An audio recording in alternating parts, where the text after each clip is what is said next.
Yo, what is up, everybody? Welcome back to the Back Pocket. I am Serge Kanai, and today we are going to be doing our mock draft 2.0. I'm not gonna lie, these are probably my favorite types of videos. I know, obviously, during the season, it's awesome to kind of, give the breakdowns of each individual game, but this is what I live for, especially as a Jets fan. And I am with Charlie and Idell. Charlie, how are you doing today? I'm doing great. I'm excited. I feel like sort of a mock draft 1.0 because it's the first one Mm, after the end of the NFL season. I know we already put one out. But in my mind, this is 1.0. I'm excited. Um, I'm ready to get yeah. into it. Yeah. Yeah, definitely. So let's get straight into it. We are not going to be doing any trades for this one, but Charlie, you have the first pick. So what do you think the Bears are gonna do? Look, I think this is a very realistic trade down spot. Obviously, we're not doing any trades, so the pick is going to have to be Caleb Williams. I don't think there's a way in which the Bears stay at number one and don't take Caleb. But I think even trading down just to two so that Washington can land Caleb Williams is a very realistic spot for the Bears to go.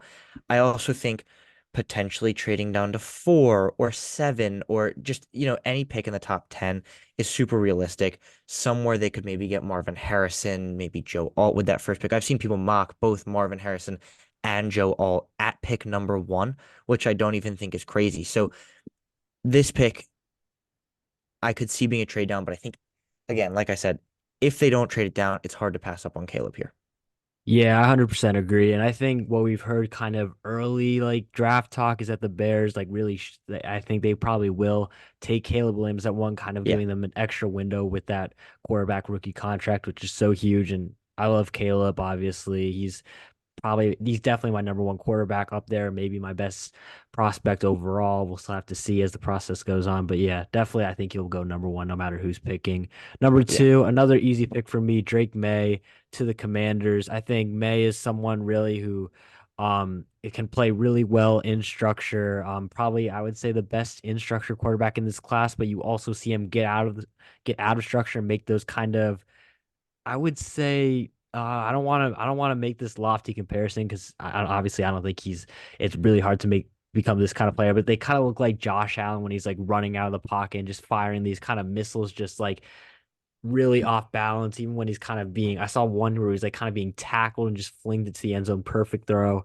And I think, I think with the Commanders, they're just obviously going to take a quarterback. I don't see them. And I think some people are saying maybe Jaden Daniels could be the pick here. And I definitely could see him rising a lot. I mean, he already has risen to like a definite top five pick, but I could see him maybe by the end, they'll be 2A, 2B. But I think Drake May right now is just the more polished prospect and also has a really high ceiling as well. So I think he'll go too. Yeah, I totally agree. I think Washington will be happy to end up with May, although I think it'll be a little weird just going from UNC quarterback to UNC quarterback to UNC. Yeah. Just I think, Howell was disappointing this season, but also at the same time not disappointing. He had a very interesting season. Yeah, no, definitely. A tale of two halves for me Was with him. not good enough for Washington to go away from quarterback at pick two, especially with Drake May on the board. So I agree. I think Drake May goes there. I've seen a lot of comparisons towards like a Matt Stafford kind of Oh yeah, I quarterback. see Just, that. but I think makes sense for Washington. Moving on to the Patriots, another spot I've seen they're keen to trade out of their first round pick. Which strikes me as kind of crazy because one of these three quarterbacks will be on the board, and I think Jaden Daniels is a good fit for New England. I think Daniels is the pick here. This is, you know, your Heisman winner, had a great season at LSU. I know, uh, I just see a lot of Lamar Jackson when I watch Jaden Daniels play. And I think with that kind of upside, it's hard to pass up on someone that's really, I mean, we saw Lamar go to the end of the first round, and everybody's regretting that now because there were four quarterbacks taken before Lamar. And you're not going to want to take, I know that there are other good quarterbacks on this board like JJ McCarthy and Penix and Bo Nix, but none of them are going to come even close to Jaden Daniels. And I think with the glaring need for quarterback in New England right now, Daniels has to be the pick. Although I have seen, I don't remember who it was, but the Patriots potentially trading down with someone who needs a quarterback to go get Marvin Harrison. Um, Marvin Harrison's a playmaker and he's going to absolutely affect whatever team he goes to. So wouldn't be totally surprised if they trade down or take Harrison with this pick. But I think the most realistic outcome is quarterback, and that's Daniels. Yeah, I agree. Again, I think I've kind of flip-flopped back and forth on whether or not I think the Patriots will actually take a quarterback, but I think they will now. And I also think Daniels just he has the height, 6'4", not like really built, but he's got the height. He's got the arm talent. As you can see, LSU really like to throw outside the numbers with Daniels, and he was obviously really good at that. Obviously rushing ability speaks for itself. I think this really makes sense as a pick here. Speaking of, you talked about Marvin Harrison. I think this would be a very obvious pick for the Arizona Cardinals. Get Kyler Murray, his new receiver one. Marvin Harrison, one of the best receiver prospects we've seen. Just as a prospect, not like saying he's going to be as good as some of the players that have come out in recent years, but compared to like even I would say the next last 5 years, he might just be the best. He's that good. Got the height, moves like really fluidly for someone that is that big. Obviously has the production, and I think he's probably one of the closest things you'll get to a slam dunk in this draft, and I think he'll be the pick there for the Cardinals. Yeah, absolutely agree. The Cardinals are getting at pick 4 the best player in this draft. This Hmm. is, I think, a lot of people are going to say Caleb Williams, and if you saw previous episodes, you know my opinion on Caleb Williams. I'm just not as high as the average person on Caleb. I see way too many comparisons to Patrick Mahomes. Just it really deters me from Caleb Williams. Marvin Harrison is the best player in this class. The only receiver in the last 5 years that stacks up to him from in the draft standpoint is Jamar Chase. Hmm. And look at how that's panned out. You look at a guy like Justin Jefferson, he wasn't even on this level coming out of college, and he's turned into the best receiver in the NFL. But talking just based on college production, this is the best player that we've seen since. I mean, I couldn't even tell you who the last one that we've seen who's better than Harrison is. This is your Julio Jones or DeAndre Hopkins, just a huge. I think he's 6'4", but can run Six pretty much four. every route in the route He tree. might run a sub 4.4 for you, I which is mean, insane to me. Mhm. this is not a player who comes around often. And honestly, like if I was the Chicago Bears, this is my number one overall pick because this is the best player in the draft, and this is a generational talent. Whereas I don't think the quarterbacks are generational talents. But Marvin Harrison, the Cardinals are getting an absolute steal here. And at pick 5, I think this is another really big spot for a generational talent, and that's Brock Bowers. The Chargers have Keenan Allen, they've got Mike Williams, they've got Austin Eckler, but they still somehow find a way to not be very good. I've come out and I've Injuries. said They it barely, before. Mike Williams I out all the time. I also don't think that Keenan Allen, Mike Williams, and Austin Eckler, while individually they might be decent players, they clearly just don't play very well together because they've got one of the best quarterbacks in the league. They've got not a bad O line, and at least parts of that offensive line are not bad, and the defense isn't terrible either. So the fact that they came out and won 7 games this year, 6 games, Six, I think, I want to say. 6 games this year is just ridiculous. I mean, I'm a huge Austin Eckler hater because he uh, not important for this Fantasy video, merchant. but Brock Bowers is. I've been seeing links that say this is the best tight end we've ever seen come out of the draft. My opinion is that tight ends should not be taken this high. I think the Chargers will take Brock Bowers this high, or someone will take Brock Bowers within the first 10 picks. But I don't think that a tight end should be in the top 15. I just think positionally, it's just something you can find a little later, like we saw with Sam Laporta, who was unbelievable this year. Um, but I think that it makes sense if the Chargers were to do this. It's like, again, one of the best players in this draft, pick 5. It makes sense. Give Herbert another weapon. Mhm. Yeah, I think the Chargers I think they would take Bowers. I'm a really big fan of Bowers. I think just what you see from him after the catch is just unlike any tight end we've ever seen come out into the NFL draft. I think he's a good blocker as well, and he was the best weapon on. I say this over and over, but he was the best weapon on Georgia, one of the most dominant national teams we've seen. Um, as a freshman. And I think that speaks volumes to his talent. I think he's going to be someone who, again, similarly to Marvin Harrison, kind of can't miss. I think his floor, I would say, is a top 10 tight end in this league. So I'm a really big fan of him. And I think this is just, Oh. he's just a weapon. He's just a guy that Justin Herbert can trust in big situations. So yeah, I really like this pick. Sixth pick, New York Giants. Okay. Should I take for the Giants? It's up to I'm gonna you. let you take it because All right. I think there's a a clear option, but there's really nowhere you can go wrong with looking at this board. Yeah, I mean, well, I see. Here's one that I'm not gonna do, but I'm really tempted to. I could see them taking JC Latham because I think he's one of the more underrated. Yeah, and I knew that was gonna be your reaction, but he's ranked number 18 on this board right now. But he's Look, I'm gonna not gonna rise. say anything like you take whoever you want, but you saw what He's just happened. Like you he's gonna don't do that to me. he is gonna rise the boards. He obviously is a mammoth of a right tackle, and I think the Giants obviously are fine at left tackle. And I know I would say the two best tackle prospects are both left tackle, but I think Latham is not as far behind as people would like to No, he think. really isn't. I think the best way I heard it described was you could take the top, 4 or 5 tackles in this class, throw them in a bag and pick one out of the hat and you'd be okay. Yeah, Um, that's just the best way I saw it described. These are all really good players. no, exactly.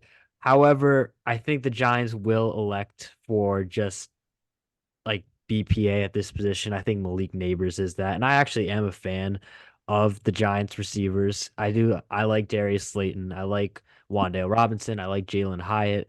But I don't know if any of those guys are true alphas in the way that Malik Neighbors can be. Someone who's just an elite route runner, elite after the catch. I saw some people compare him to DJ Moore. I like that comparison. Someone who I really think is, I don't know, whoever the quarterback for the Giants will be, whether or not it's a rookie, whether or not it's a new veteran, whether or not it's even Daniel Jones. I mean, I think Malik Neighbors is someone that is probably going to be one of the best receivers the Giants have had in a long time. That alpha that they've kind of been missing for a little while. And I really like the Giants skill position if they do take Neighbors. And I think taking best player available here is definitely no problem with that. Yeah, absolutely. I actually, weirdly enough, disagree that Malik Neighbors is the best player available, but he's the best player available that fits in for the Giants. Mhm. Oh yeah, well Um, Joe Alt, I see that. No, I Joe see. Alt's the best player Yeah. available. Hmm. It- Look, I would not even be mad if the Giants took Joe Alt because at the end of the day, like he's such a monster that I bet he could play right tackle too.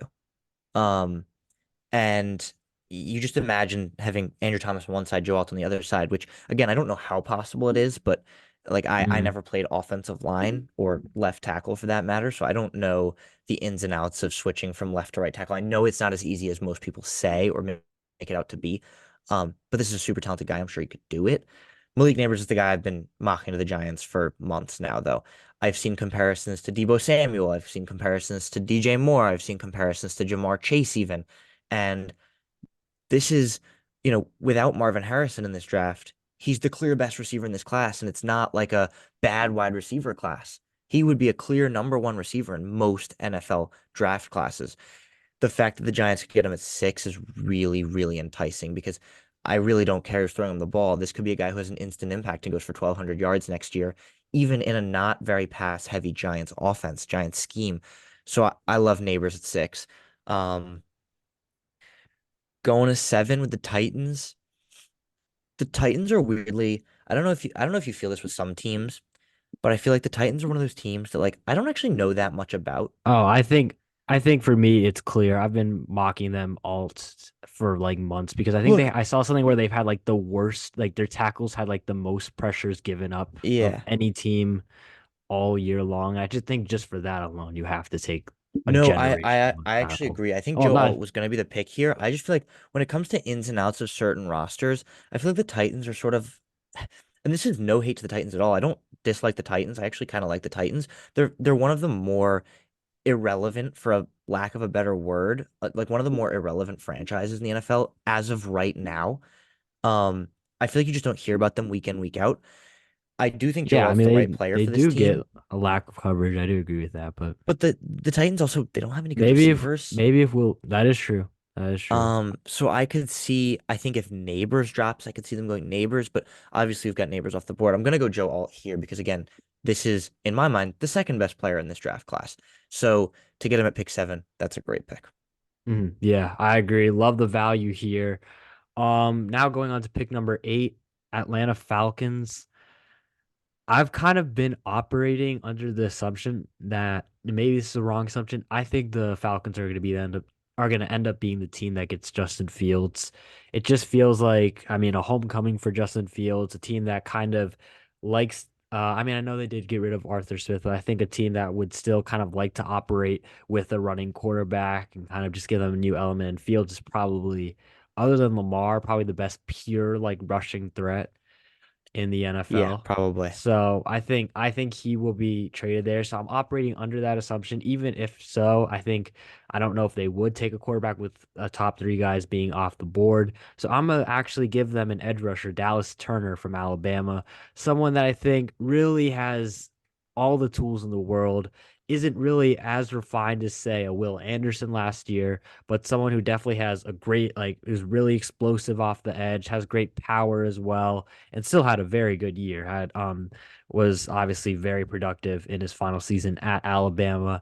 And I think with the Falcons, you see they have solid interior guys. I think kind of the spine of the team with the interior guys, linebackers, safeties, they aren't really that bad, but they just don't have that threat off the edge. And it's been that way for a Yeah. little while. I'd say even since like the days of Vic Beasley. So I think getting a guy like Dallas Turner, who if he's molded properly under a defensive coach like Raheem Morris, he could be a top 10 guy in this league. And we know now more than ever how important these pass rushers are to the game and how you can't really win without one.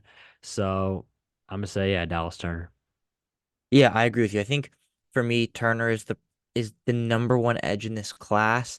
I think it's close. I think very similar to tackles. You could throw them all in a little hat and pick one. I think I like Dallas Turner. I like Laiatu Latu.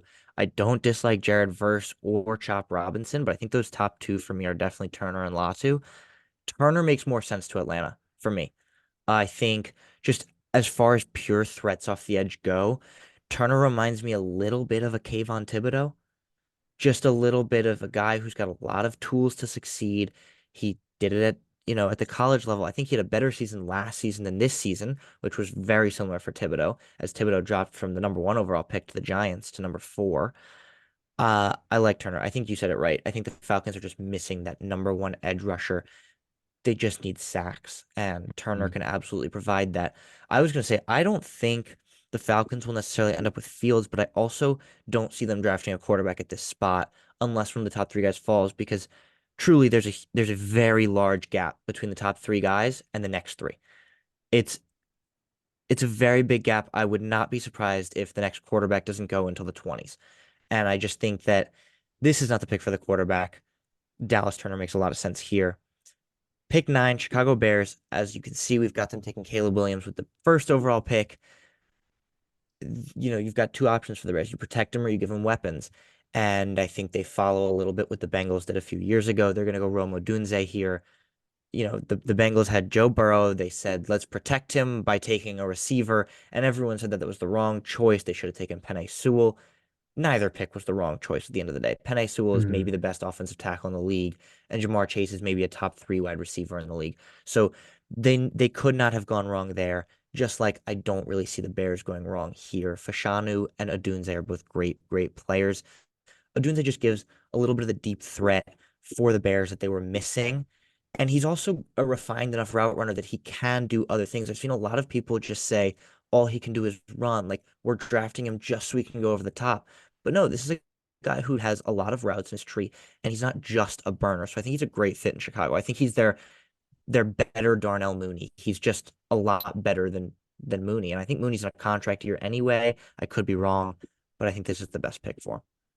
Yeah, I mean, I totally agree. I think their tackles are like they're not great, but I like Darnell Wright. Darnell Wright's good. And I think Wright Braxton was Jones really is, good this year. and I think Braxton Jones is also a serviceable left tackle. And I think that receiving core, I mean, Caleb is going to probably one of the best supported number one overall picks we'll see in a while with Well, having the Bears did a DJ great Moore job in taking and away the pick last year and giving Bryce mhm, Young to the Panthers, just knowing that the yeah. Panthers would give him the number one overall pick the next year. So it's Man, really, yeah, it was a very smart play from them. I mean, a DJ Moore, Roma Dunze duo. I think a Dunze, the third of these receivers, who at least three of these receivers would have been receiver one in last year's class, I would say. So, I mean, It's absolutely insane.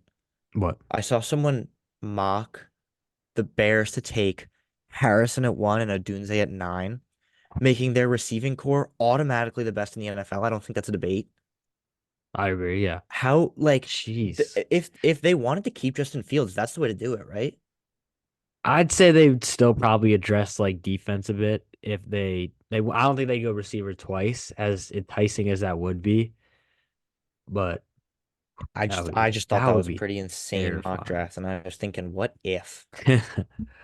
But now going on to the 10th pick, my New York Jets, and kind of the pre-draft buzz, especially from the Senior Bowl, is that the Jets really love Talise Fuaga, Mhm. possibly even more than Olu Fashanu. And while I could definitely see that, obviously right tackle, and I think maybe they'd invest in free agency and left tackle, it almost smells like it's too obvious of a smokescreen. I think Olu is just such a good prospect that I think you gotta take him. I think I would say for me, it's all tier one, Olu tier two, and then tier three, which isn't really that far behind tier two. I would say guys like Latham, Fuaga, Mims, even Guyton, I would put there too, all right tackles. But I think Olu is someone that, as a pass pro, arguably, I think you could make the argument that he's better than all. I wouldn't say he is, but it's very, very close. Where they do differ is in run blocking. I think Olu definitely has definitely could be refined to that area. But at the end of the day, with the Jets, Aaron Rodgers went down 4 plays into the season. You have to protect him, and I think Olu is clearly, again, like I said, him and Alt are the top tier of pass protectors, and I think it just makes too much sense for the Jets here, especially with kind of how the board has fallen. Yeah, I totally agree with you. I think this is a steal for the Jets at 10. I think Fashanu was highly mocked as the number one tackle in the class at the start of the season, and Hmm. then the rise of Joe Alt pushed him to number two. Hmm. But for the Jets, this is just the best pick on the board. The Jets have a very, very complete roster from front to back. What they lack is offensive line. I think that's the you can, you're a Jets fan. You can agree that's the Oh one yeah. spot that they Hmm. truly lack. They have good pass rush, they have a good secondary, they have a good linebacking core. Their defense is pretty complete. Offense side of the ball, if Rodgers is healthy and if Breece Hall is healthy, that's a good backfield duo. And then Garrett Wilson at receiver is a great player. I could see them potentially going to get another receiver in this draft I could, class yeah. because I think Hmm. other than Garrett Wilson, it's a really weak receiving core. I think that's the only other Hmm. place they could I agree. improve. But at the beginning of the second round, there are going to be a lot of good receivers left over. They could be looking for potentially a Brian Thomas to fall there and Adonai Mm. Mitchell from Texas. There are Sadly, good we options there. sadly we do not have our second round pick out because of the Oh, Aaron Rodgers was trade. that the Hmm. Rodgers trade? But we Yeah, do have but a, and I even, but could I'd say even in the third round, I think they're still even in there. the This third is round there are such a still good deep options. team class. And I think they'll invest in that in free agency instead. I think I could see them getting a guy like a Calvin Ridley in free agency. But I think in the draft, I think tackles, I think the top three receivers would be off the board by now. Tackles is such a strong point where I think, like I said, even though I'm taking Olu here, I would be very comfortable with taking I'd say, especially these two guys, I'd be very comfortable taking both of these guys at 10. And I'd say even I could see Mims rising where you have to take him at 10 if you really love him. Even Guyton, I think I could see rising a lot.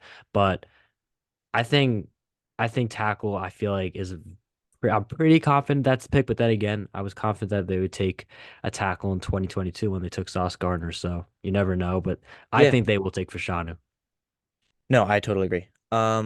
Moving on, Vikings at 11. It's another scary spot where I think they could go a lot of places with this pick because I think the Vikings are not as complete as they seem. I saw one mock where they traded. Oh, this is where I saw for the Patriots trading down. I saw one mock, and I thought this was kind of ridiculous, but I saw a mock where they traded pick 11 to move up to pick 3. They traded away Justin Jefferson. Justin Jefferson. And I was thinking about it, and my first reaction is that's just absolutely ridiculous because why on earth would they do that? But then they go draft their quarterback of the future in Jaden Daniels, and they have Jordan Addison, who looks phenomenal. But then again, I can't see that happening. And then I also can't see the quarterback pick being here. What I think they need most is a little bit of help for that pass rush. I don't Hmm. love their defense as a whole. It's a really weak defense. We saw that 2 seasons ago. We saw that last season. I'm gonna say my pick here is Laiatu Latu, but I could very easily see this being the first corner off the board.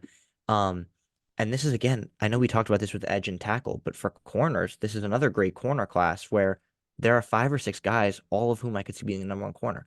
I'm gonna go Mm. Latu though. Yeah, I really like Latu. I think the only thing that really could make him go further down is the medicals. But I think hopefully, I think it might be a situation similar to like what we saw with Jalen Phillips a few years ago, and he'll end up still going in that top 20, and like we can see he's in Yeah. the top 12 here. And Minnesota, Daniil Hunter's a free agent who is definitely a great pass rusher, but outside of that, you don't really have a lot there. I think their defense actually really overperformed for the personnel that they had, but give Brian Flores some dudes that he can work with, like Aliyah Latu, and I think the defense could be even more scary next year. Yeah. So I like that pick there. 12. Here's my hot take, and I think you're gonna call me biased. I'm gonna take JJ McCarthy here at 12. And this is what I think is gonna happen, just to be clear. I think I've seen multiple NFL insiders. I think specifically I saw Dane Brugler. I think he said I think JJ McCarthy is going to go in that top 15 range. And I think it's pretty clear at this point that the Broncos are going to move on from Russell Wilson. They benched him the last two games. He seemed to be pretty unhappy with that. It's clear they're moving on. And with JJ McCarthy, he's someone that I think I agree he's pretty far away from the top three guys in this class. But I think there's also a gap between him and guys like Bo Nix and Michael Penix. I think that's mainly because of the age factor. JJ McCarthy just turned 21. He's gonna be 21 all of his rookie season. Meanwhile, Bo Nix, he's gonna be, I think, either 23 or 24. Penix gonna be 24 all year, and his Penix has huge medical questions. Not to mention, I think I like JJ a lot more than Bo Nix anyway when watching their game. And I've watched like I haven't watched enough Bo Nix, but I've watched a decent amount of him, and I've watched every JJ McCarthy snap this year. He's someone that I think is he's pretty comfortable playing in structure. He's someone that while he had a great offensive line, he's someone that's kind of has like he has a good internal clock where he'll get the ball out like relatively fast, like at an NFL level, or he'll kind of take off when he knows that the pocket's about to collapse and he's about to run out of time. I think obviously so he's got that. I think he's definitely got the NFL level arm. We've seen kind of as the season went on when they went against better opponents, they didn't really use his arm as much, but we saw earlier in the season I saw earlier this season, he would make kind of some ridiculous throws that were definitely more than NFL level. And we still saw a few, I think, in that, especially the Ohio State game. If you watch that game back, I thought he made a few really underappreciated throws and overall had a very solid kind of, um, I think had a very good game. And I think when I look at JJ McCarthy, what it kind of reminds me of, if I had to give an NFL comp, I would almost say kind of like an NFL version, not as like a college version of him, but an NFL version of kind of Baker Mayfield. I think he's someone that um has a lot of zip on his throws, can really kind of push that ball downfield, and he's got kind of I think good mobility in the pocket. I think he's someone that definitely runs a bit more than Baker. And again, he also is in college, and Baker's like, he's been in the league for a minute now. But I think kind of just watching their games, it kind of gives me a more mobile Baker Mayfield kind of kind of player, which I think put him in the right system, like a situation like Sean Payton. I think he would work wonders with that. And again, this is what I think is going to happen. And I don't think JJ McCarthy is going to survive the first round. So here's my first pick. A reach, I will say, but I think he's going to go 12. Yeah, I don't see it. I understand that JJ McCarthy just won a national championship. Hmm. Um, and there's absolutely something to be said for winners because winners they come out and they tend to win in the NFL too. I mean, we've seen it with Jalen Hurts. He won a lot in college and then only got drafted in the second round and has As won a much as I lot in hate the to say it, NFL. Tua. Tua wins a lot of games. Um, McCarthy just strikes me as, Baker Mayfield's not a terrible comparison. I see, I see just hear me out. I see a little bit of Daniel Jones in him. Not quite the scrambling ability that Daniel Jones has, but this is a quarterback who's going to come into the NFL and he didn't even throw a lot of passes in college. So the Hmm. fact that he's going to come out here, I don't think I think if he's it's undoubtedly me. time to sit, but I think he's also operating an offense where when he eventually is called on to play, he's already going to be kind of familiar with the expectations. No, no, I don't see a problem with him being able to, I don't know, read NFL defenses or adapt to NFL offenses. My problem is more that I just don't think we've seen him throw the ball enough times to take him this early. He, you know, we saw it in the national championship game itself, was carried by great running game from Michigan. I mean, I won't say he was carried by it, but Obviously, yeah, without no, the running game came first. I agree. the running game came first, and the running game has come first all season at Michigan.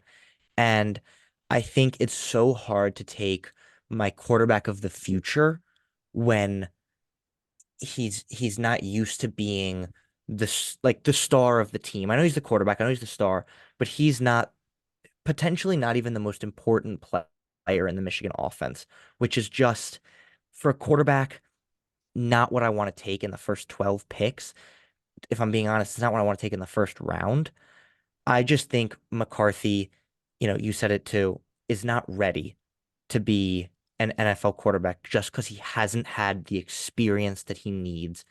I think one more season at Michigan would do him wonders. Not saying he should stay because he's mocked in the first round of almost every single mock draft. He'd be foolish to pass that up. But I think for me to want to take him this early, I need to see more out of him, not out of the Mm, team. Um, that's all there is to it. But I don't know. The Broncos do clearly need a new quarterback. yeah. I could see them pulling some sort of Brock Purdy or Davis Mills and going to take someone in a later round. Seeing if Bo Hmm. Nix falls to the second round or seeing just what happens later. Um, but I do agree with you that McCarthy is probably the fourth best quarterback on this board. So I think it makes sense if they go quarterback here for it to be McCarthy. Hmm. Um, moving to the Raiders, for me, the pick is Talise Fuaga. Their offensive line struggled so much this year that they made even Josh Jacobs look bad. I think it's kind of a Steelers-like scenario where Najee Harris had a great first season, and then the offensive line somehow got exponentially worse, and Harris ran for about 800 yards the next season. I think he barely eclipsed 1,000 this year. Josh Jacobs was awful this year. And that's not because Josh Jacobs is a bad running back. It's because there was no blocking, there was no passing threat, there was nothing in that offense except for Josh Jacobs. Give him a little bit of blocking. Talise Fuaga is a very, very uh late riser in this draft on this draft board. Um, as we said earlier, he could go earlier. This is the pick at 13. It's a great pick for the Raiders. Yeah, I think I like the pick, and it definitely makes sense. I actually think the Raiders' offensive line, I kind of see it as their personnel. I think actually overperformed, and I think that was also mainly due to coaching. I really like kind of the coaching of the Raiders' offensive line, but you're seeing guys like Andre James, free agent. I forgot his first name, but Illuminor, their right tackle, also slated to leave as well. And I think Fuaga would just be a perfect replacement. I would say he's the best run blocking tackle in this class. And like you said, when you have a guy like, is Josh Jacobs slated to be a free agent? I actually don't even know. I don't think this But season because I thought he signed a deal last yeah, season or no, season I think before. you're right. I think you're right. But either way, no matter who your running back is, having a guy like Talise Fuaga is definitely not going to hurt that. And again, with uncertainty at the quarterback position for the Raiders, this just makes sense to me. Moving on, pick 14, you got the New Orleans Saints. I'm gonna go with Jared Verse from Florida State. I Agreed. think a team that, interior, they aren't that bad. I think Brian Brisset was a solid pick there. And they've got Cam Jordan, but he's also kind of getting up there in age as well. Yeah. And I think Jared Verse kind of for a defensive coach like Dennis Allen really makes sense. And like I said, I could also see tackle, but I think the problem is they've got Ryan Ramczyk at right tackle. And again, like a lot of these the best guys, like I said, I'd say Latham, Mims, Guyton. I like Fatanu. I think he would be a bit of a reach here, but I I mean, think even they Sua wouldn't. Mayata has been, Sua, I like, slated to go a lot earlier. yeah. So Is that how you say it? That was Sua Suamatai. Mataya, Suamatai. I don't know, but I don't know. yeah, but I could definitely see that. I mean, again, offensive linemen now more than ever are so valuable. It doesn't really. I think they're the position you can, other than quarterback, they're the position you can most give grace for them for reaching on an offensive lineman, considering how important they are. But I think Yeah. defensive linemen are also extremely important in today's league. I think Jared Verse is someone that is gonna come out and could be a guy that really is a 10 sack guy right away. So I'd say he's the pick there. Yeah, for sure. I just agree with that. I think Cameron Jordan is regressing. He's getting older. He's getting up there in age.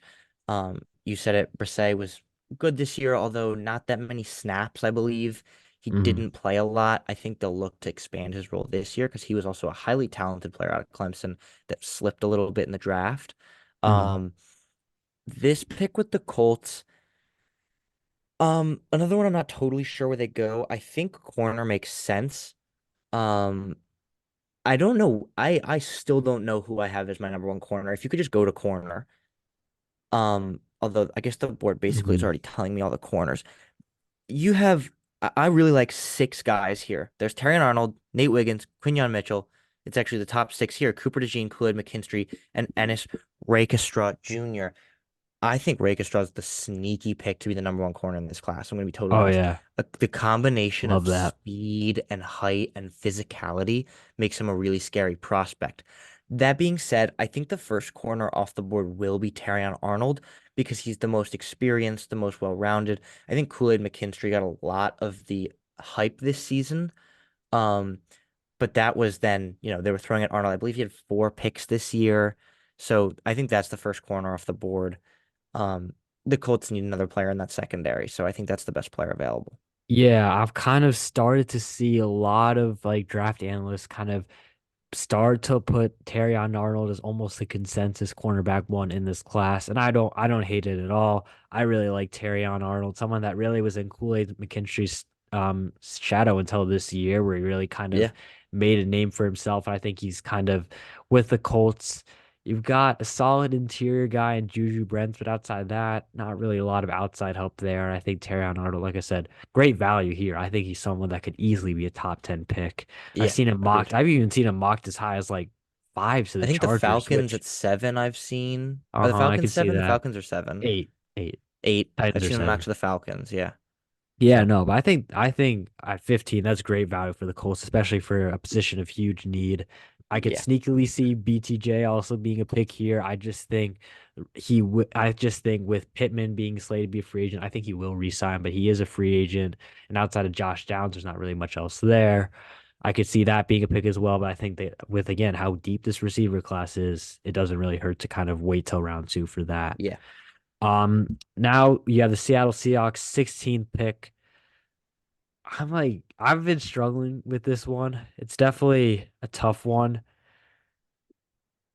I'm gonna go Byron Murphy, out of Texas. I would say he's my defensive lineman one, and I think we see with Mike McDonald as the new head coach, he really prioritizing kind of building the interior of the team, whether it's interior defensive linemen, linebackers, and safeties. That's how the Baltimore Ravens were built. You had Matabike on the line in the interior, Roquan and Patrick Queen as the linebackers, and Kyle Hamilton as the safety.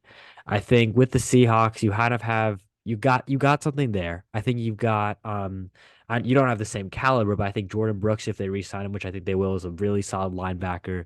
You've got guys like Quandre Diggs and Julian Love in the secondary. And I think with the defensive line, They've got they've got Draymond Jones, I know. Leonard Williams, I think they might re-sign, but he is also a potential free agent. I think Byron Yep. Murphy really has a lot of potential to be a great defensive lineman in this league. A little bit undersized, but he really put up the numbers. One of I think either the highest or the second highest pressure rate of all defensive linemen, like interior linemen in college football last year. And I think he's someone, again, another guy we've really been seeing rise up the boards. And I just feel like I would be pretty surprised if with them getting Mike McDonald, if they didn't decide to go defense, considering it was pretty mediocre last year. So I'm gonna say Byron Murphy here. Yeah, I think that's a good spot for them to go. I think they would be more likely to go with Jason Newton. I think I've seen him as a lot more I of the like consensus D tackle one. But at the same time, I think both guys, I haven't looked too much. And then the third I like is Leonard Taylor, actually out of Oh Miami. yeah, I really But do like Leonard Taylor. I think this is uh a good pick for Seattle. You said it, how the Ravens were built. I think they're gonna try and do that in Seattle. Um, Jacksonville at 17. I could see them going a lot of different places with this. I could see them going to help out corner. I'm gonna say with Ridley being a free agent, get Trevor Lawrence some help. Get Ooh. Now here's where it gets tough. I've liked Coleman all season. but that's about as raw as a prospect gets. Yep.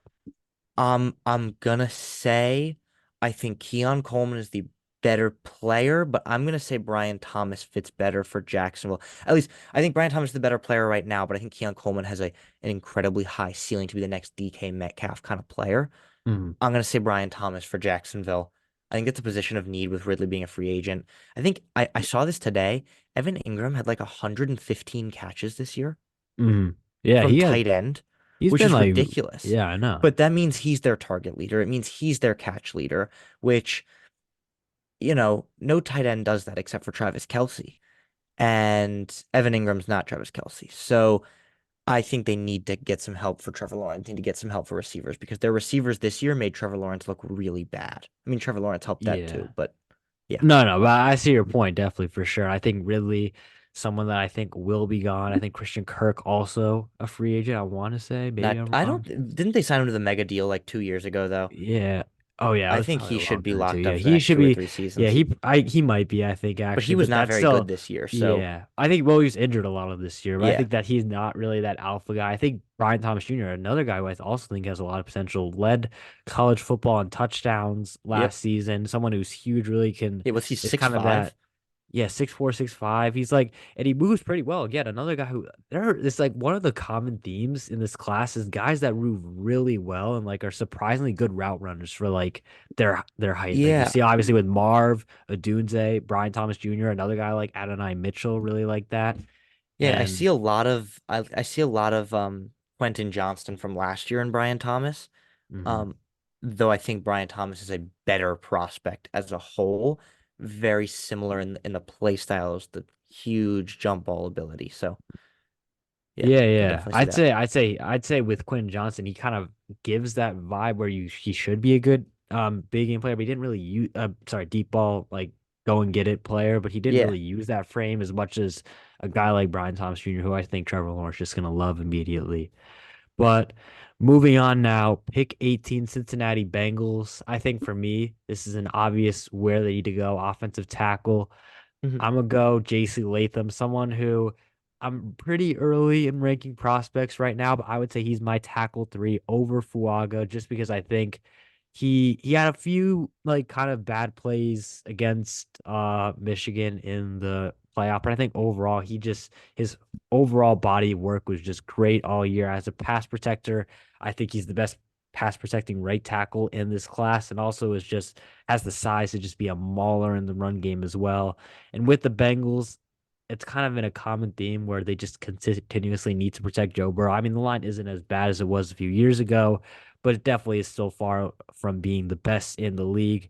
And I think getting a guy like J.C. Latham definitely helps that. And especially with a guy like, with Brian Thomas Jr. being off the board, I feel like receiver is not something they would address at pick number 18. And I think they, like a lot of other teams, are going to go receiver in the second round. Agreed. I think Latham makes sense here. I think I don't even know what I think in terms of where I rank him among tackles. I think as of right now, he probably is my number four, but that's, not too much in-depth scouting so far. It makes sense for the Bengals. They absolutely need a tackle. It's either him or Amarius Mims, and I think Mims is gonna potentially fall a lot on draft day just due to the fact that I saw the other day that he only made 8 career starts in college, Yeah, injuries are a concern, definitely. which it's just I see him falling a lot potentially, especially considering there are some really good tackles a little bit later on on the board. So I think Latham makes sense there. Mhm. The Rams at 19. This is I think the most likely landing spot for JJ McCarthy. I see that. I Obviously see off the that. board already, but the Rams made a playoff run this year, and now I don't know where they go because they have a good roster. I think they ever so slightly overperformed, but it is a good roster. And I think where they need the most help is on the defensive side of the ball. They haven't replaced Jalen Ramsey. That's what they're gonna do with this, or that's what they're gonna attempt to do with this pick. I really like Quinion Mitchell here. It's a Mhm. weird one, a No, corner out I of like it. I like Toledo, it. which is so random. I just Hey, think Sauce his came from Cincinnati. I mean, that's Cincinnati, Toledo, I feel like yeah. slightly I mean, different I tiers, guess. but especially considering the other corners on the board are out of Clemson and Iowa and Alabama. Um, I believe all of whom went to their conference championship games this year. Yep, that's right. Clemson Wait, Clemson no, did not. Clemson Clemson didn't. did not. Clemson didn't. Yeah. But Iowa and Bama both did. Clemson Mhm. was close. I believe the 3 seed in the ACC. Um, I just like Quinion Mitchell. Physical corner. Great player. Again, without too much in-depth scouting, I could easily see him being my cornerback one in this class, and I could easily see him my cornerback six. I'm gonna stick him at two because I've seen a lot of love for Quinion Mitchell in the last few weeks. So I really Mhm. like that pick for the Rams. Yeah, no, I like it too. I think, like I said, cornerbacks again pretty even after, like I said, well, at least in a lot of people kind of connected in the NFL, pretty even after Terrion Arnold. But I think Kenyon Mitchell, a guy I really like, out of Toledo, like you said, pick 20 Steelers, another team that could use corner. But like I said, here's the thing if a team needs offensive line and there are offensive linemen that are within range that would not be so much of a reach, I'm gonna take an offensive lineman every time with how the Yeah, league is going right now. And we just talked about him, Amarius Mims. I'm gonna make him the pick here. I agree, injuries are definitely a concern, but his frame, just a man, I think like 6'7", something like that. yeah, six Just someone seven, that 340 or 350, something something like like that. that. Yeah, someone Huge. who can move well also and while he didn't play much, when he did play, he was pretty damn good. So I think other than injuries, there's just so much to like about this guy. And with the Steelers getting to pair him with his former teammate and Broderick Jones would be awesome as well. And I think the Steelers already have that's kind of their last like their line is pretty decent, I would say, at this point, especially with that addition. You got Jones and Mims at the tackle, and you've got Daniels and who's the oh and Sumalo is the guards. I think that's a line that you really love if you're a Pittsburgh Steelers fan. And I think that just again, like I said, line is so important in today's game, so I'm gonna have him be the pick there. Yeah, I like it. Reunite him with his former Georgia teammate in Broderick Jones at the other tackle position. We talked about it. Amarius Mims only 8 career starts, but didn't let up a single sack in his college Yep. career. Hmm. So this is a guy with a super high ceiling. At the end of the day, his ceiling could make him the tackle two in this class, the tackle three in this class. His But ceiling the is a first injury team all pro, concerns, I yeah, would I say. mean, absolutely. This is a really great player. One who I think was eligible for the draft last year, but ended up staying. I think probably Don't due to think he injuries. was. I don't think he was. I'm not. You might be I right. could I'm not I could sure, be but wrong. yeah, I don't know. I just feel like I remember seeing his name somewhere on the boards. But this is a really great player who Mm. is a good pick or a great pick if he can stay healthy for the Steelers. Going to the Dolphins, I think, we talked about how the Rams are yet to replace Jalen Ramsey. I think the Dolphins are going to go get a corner to help Jalen Ramsey. For me, I'm gonna say I'm gonna say Nate Wiggins because I think that Cooper DeJean is the best all around secondary player in this draft. He can play slot corner, he can play outside corner, he can play safety. He could, I believe, even played a little bit of linebacker for Iowa. Um, I think I really like Nate Wiggins, just because this is a 6'2", 185-pound corner who is very physical, high end speed, probably going to be low 4.4s for speed, which for corner, that's really, really great speed. So I really like the Miami Dolphins getting, again, potentially the best corner in this draft. I can't say otherwise Mm. yet. So Yeah, no, Nate Wiggins, the guy I really love. I would have him right now as my cornerback too. I saw one report you talked about speed that apparently his first day kind of training for the combine, he ran like in the 4.2s, like yeah, which is see, just that's the insane to kind me. of thing where And if he can run that's like a anywhere sub perfect, four yeah. four at 6'2", that's a great corner. Yeah, and he's gonna be like I think especially with kind of the cornerback position really getting kind of more freakish like as time goes on. I could just see that. Yeah. I think I could see him really sneaking into that top 15 range even. I think at 21 Yeah, that's just great, awesome value for Miami and kind of with the absolutely. speed they already got there, it's just perfect fit there anyways. But going on for the Philadelphia Eagles, and I think they're so glad that this guy, a guy that's really risen a lot recently, and arguably might not have been here at 22, but he is the successor to Jason Kelsey when I think he will retire, Jackson Powers Johnson from Yep. Oregon. And I think even though there are good corners on the board and they could fill that need here, Howie Roseman loves his linemen. And honestly, like I said, line, offensive line, probably the most paramount thing in the league right now. And I think obviously, no matter who you get, it's going to be a step down from Jason Kelsey. But Jackson Powers Johnson is probably one of the best like available replacements that you could get, and someone that if he fills his potential, he could also be a top five, even top three center in the league in his prime. So I really like this pick for the Eagles. I think he's someone that would keep Hurts pretty well protected as he has been in the past few years. Someone that will obviously contribute pass blocking and run blocking, and had a really good Senior Bowl against again the best of the best. And I think he just makes sense here at 22.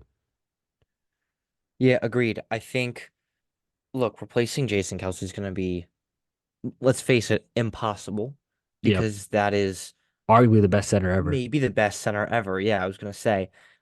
So I think to thrust that responsibility on a rookie might not be the best idea for the Eagles because there's going to be a learning curve no matter who they put in that situation. The Eagles run such a freakishly different play with the tush push that sort of was a Jason Kelsey masterpiece. And I feel like asking really anybody else to do that is just a tough job. So I think they're actually going to stay away from taking Powers Johnson here. I think I would probably have them going with Kool-Aid McKinstry or Can with see Ennis it. Rakestraw here because I think we saw their corners get exposed this season. Mhm. Slay at one time was an all-pro. Bradbury at one time was an all-pro. Not anymore. They need some help in their secondary. I could absolutely see McKinstry. I could see Rakestraw. I could see DeJean. It's just they've got options there. Moving to the Texans, um, I think one of those guys we just talked about. I'm gonna say Cooper DeJean here. I think he is the best fit for the Texans. This is the best, probably one of the best athletes in this draft. The amount of positions he can play. I said this in our chat a few days ago. He reminds me a lot of Brian Branch, the way he can just sort of play Mm. anywhere in that secondary. I know Branch is mainly a safety, and DeJean was mainly an outside corner in college, but I think they'll end up playing a similar slot corner, nickel corner role for their teams. And the Texans have a great corner in Derek Stingley already to pair him up alongside Cooper DeJean, I think is a great pick for Houston. Yeah, no, I really like that pick.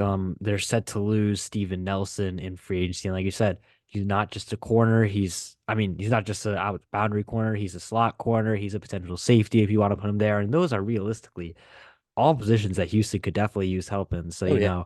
having a Swiss Army knife like Cooper DeJean is definitely not something they'll complain about there. So I like that for them.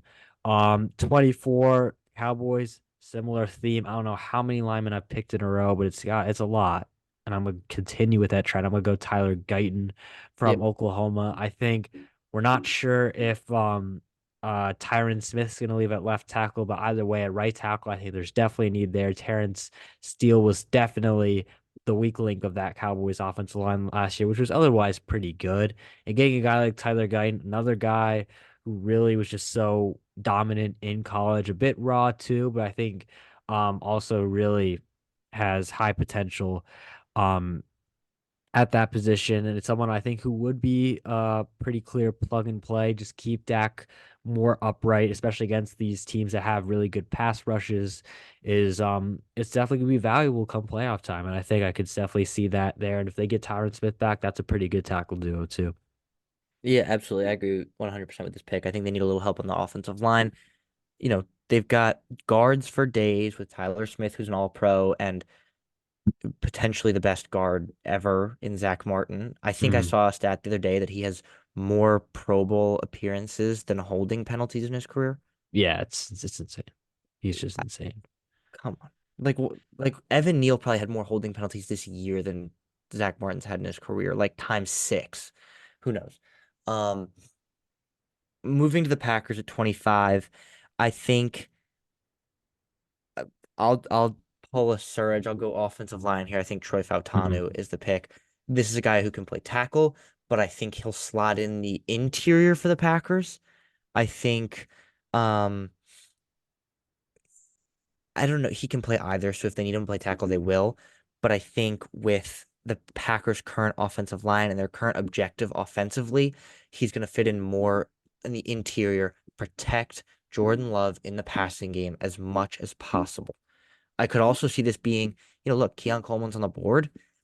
They don't have a receiver one. They've got a lot of mhm. really good players Who in could develop Christian into receiver Watson, ones. who looked great his rookie year, and Jaden Reed, and um, sure I'm forgetting a couple, but Romeo Dobbs, Romeo Dontavion, Dobbs, of course. Yep, Dontavion Wicks as my well. my Um, goat. but I think that Keon Coleman, although he's on this board, Keon Coleman's not enough of a potential wide receiver one for them to risk taking that here. I think if Brian Thomas is on the board, or if, God forbid, Roma Dunze falls here, which will not happen. But Mhm. we saw an astronomical drop off in receivers last year. So just for, pretend he were able to fall to this spot, they would have no trouble lapping up one of those receivers who went earlier. But I Mhm. think Fautanu, protect Jordan Love. That's the goal. Let the receivers develop. Let Aaron Jones run. He's one of the most productive runners in the game. Get offensive line help. Yeah, I really like this pick. I think at right tackle they're pretty good with Zach Tom there, but I think Mhm. Bakhtiari, someone who's really a cut candidate, I would not expect them to be with the team next year. But I think they might go Rasheed Walker at left tackle, but they could also put Fatanu there. But like you said, interior seems like more of a fit with John Runyon also being a pending free agent. And yeah, just protect Jordan Love. That I think with the receiving group and running group back group they have, they're already good enough there at the skill positions, but give him more protection with a guy like Fatanu, and I think they just go to another level. Um, Pick number 26 now, Tampa Bay Buccaneers. I'm gonna go with Chop Robinson. I love Chop Robinson, and like I said, in all of these mock drafts, I have him sadly falling to this kind of pick, but I think he's someone that is a top 20 level talent. I think he has probably the best burst in this entire draft class. And I think with the Bucks, one thing you kind of notice is they've got good interior guys. They've got Vita Vea and Kalijah Kancey, who are great at kind of rushing the pass from the interior. But the problem is they just didn't have enough help on the edge. I know, kind of. I think I know Tryon Sheenk is a free agent. I don't know.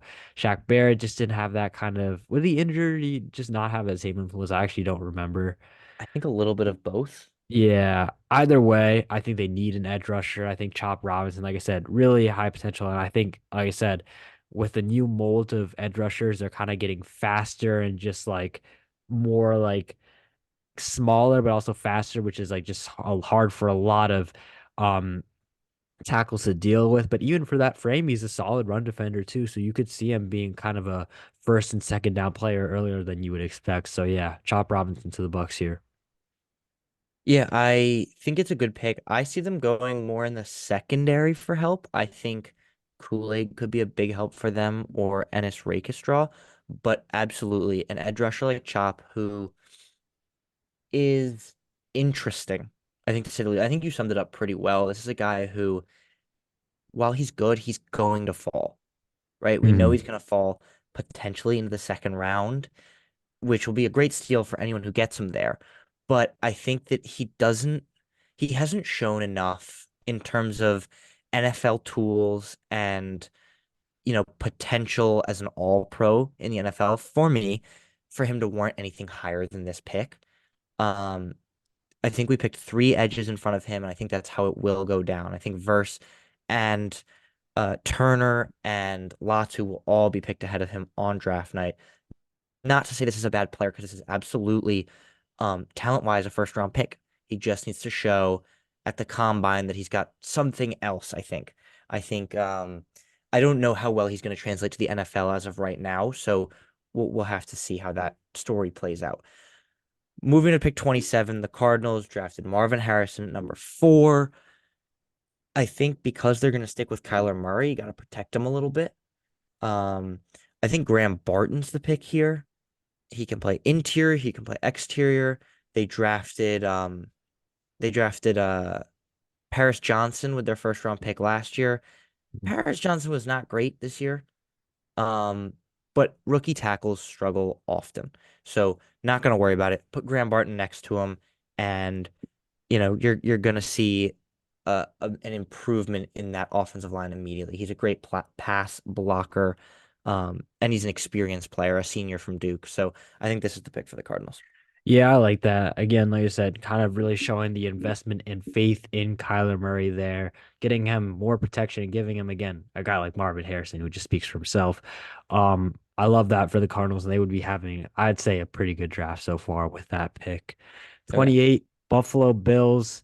trying to finally get over the hump, the Kansas City Chiefs. What can they do?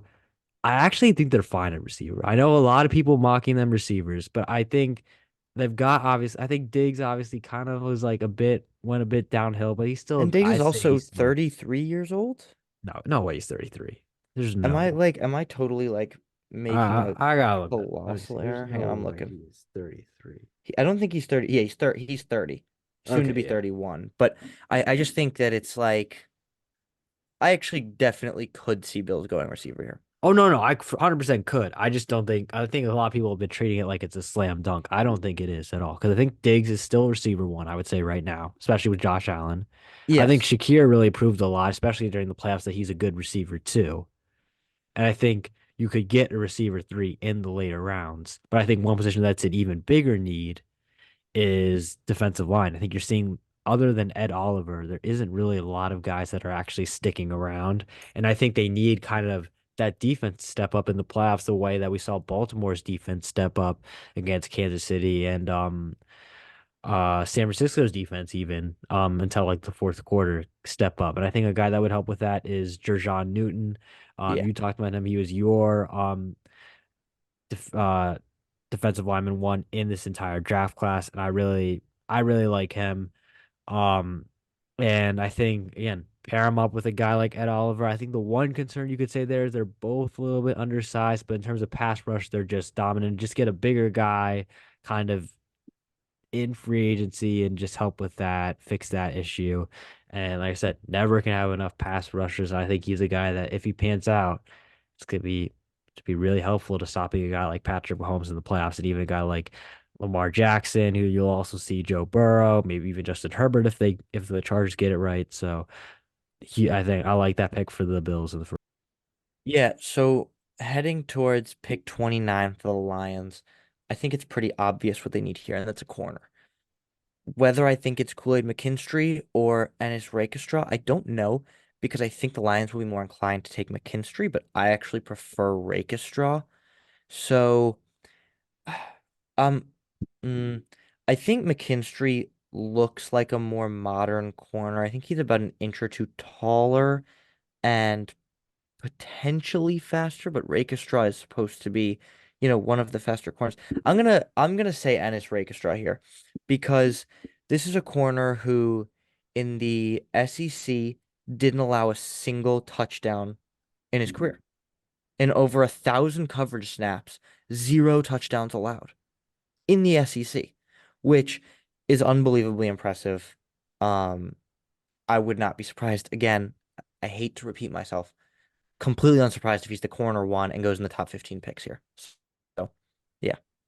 Yeah, no, I like that pick definitely. I think one of the only concerns really is injuries, like I said, which is Yeah, he tore his a theme ACL. for these So, guys. Yeah, I think that's a problem. I think again, Lions would love to have a guy like Ennis Ragetraw step up, and if they don't make any additions via free agency, he's going to be a guy that's going to be their cornerback one right away. And yeah, I really like this pick for Detroit. Kind of an unexpected slide for Kool-Aid McKinstry. I think something I could actually see happening though on draft day, and I think a lot absolutely, of people will because be this is surprised. it's a corner who I think a lot of people had as the number one corner heading in about two Yeah. months ago. But I Hmm. think, truth be told, he's the least experienced corner out of all of them. He's Hmm. a very raw prospect, a very erratic prospect, but there's no denying his ability. So that being said, he could still be the number one or two corner in this draft. No, definitely. I could see it. Like I said, there's a wide range for a lot of these guys. They're pretty evenly bunched. Pick 30, Ravens. Ooh, looking at defense line, I think they'll re-sign Matabike. What about a deep threat? What about Keon Coleman here? I could see Keon Coleman here. I could see Keon They don't Coleman. have a I deep threat think right now. I mean, what is it, Devin is Duvernay maybe? Zay Flowers, I'd say. He's Zay like, is not really a deep threat though. Zay, at least, he may have the ability to be one, but he's not playing that way for the Ravens because the Ravens need him to play elsewhere. yeah, that's true. That's true. I could see Suamata Ia. I think they're gonna move on from Ronnie Staley, so I could see that being a pick here too. I'm not gonna go offensive line like I've been doing the whole time. I'm gonna go Kool-Aid McKinstry. I'm gonna go Kool-Aid McKinstry here.